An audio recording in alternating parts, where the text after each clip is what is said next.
Bonjour les voyageurs littéraires. Connaissez-vous les scandales qui ont ébranlé la Ve République?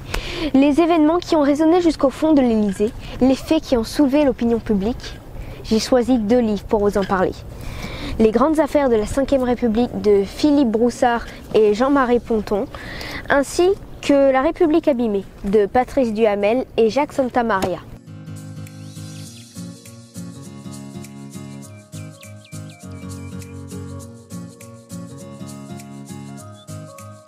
Les grandes affaires de la Ve République est une explication approfondie des différents scandales qui ont frappé la République depuis 1958. De Gaulle, Pompidou, Valéry Giscard d'Estaing, François Mitterrand, Jacques Chirac, Nicolas Sarkozy, François Hollande et Emmanuel Macron sont les présidents qui l'ont dirigée depuis qu'elle est en vigueur. Ce livre documentaire s'appuie sur des extraits de journaux, mais également sur des preuves solides pour expliquer les différentes affaires dont j'ai entendu parler dans la presse, sans forcément en saisir tous les tenants et les aboutissements. Les auteurs accompagnent leur exposé de citations de certains protagonistes. Ce qui fait la crédibilité d'une ambition, c'est le prix personnel que l'on est prêt à payer.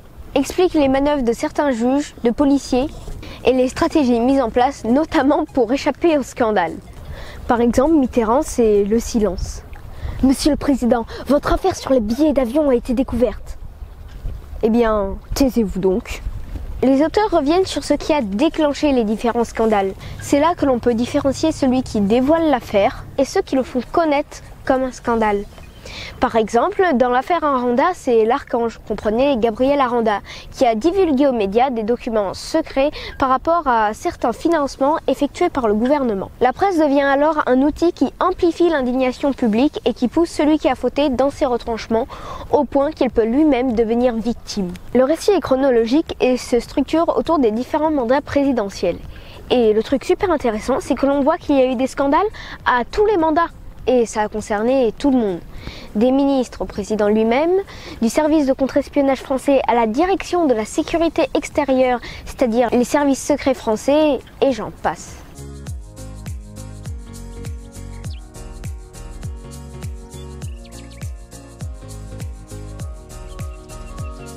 La République abîmée est un peu un exemplaire réduit du livre précédent. Il y a moins d'affaires, mais on retrouve les plus marquantes. Ce qui change, c'est l'approche de l'auteur. Les titres des chapitres sont très explicites. Par exemple, l'affaire Markovic ou comment tenter d'abattre un futur président. Je serai le plus grand président de l'emploi que Dieu ait jamais créé. L'affaire des diamants de Bokassa, titrée Le cadeau empoisonné, m'a vraiment plu dans cette version. L'auteur ironise à demi-mot sur les envies de grandeur du président de la Centrafrique lors d'un couronnement digne de l'empereur Napoléon. Et l'embarras de Valéry Giscard d'Estaing, destinataire du cadeau du nouveau couronné, des diamants. Le contexte, bien expliqué par les auteurs, donne plus de sens aux réactions soulevées par les différentes affaires. Un livre facile à lire, distrayant, mais au final pas toujours très rassurant sur ceux qui nous dirigent. Citoyens, citoyennes, je pense que je ne ferai jamais de la politique.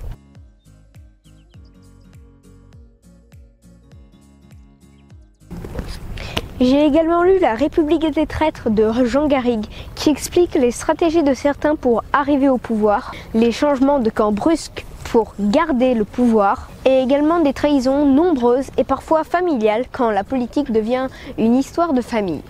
Bonne lecture, pensez à mettre un petit pouce vers le haut, c'est toujours un plaisir de garder contact avec vous au travers la lecture. Je reviens bientôt, alors soyez au rendez-vous.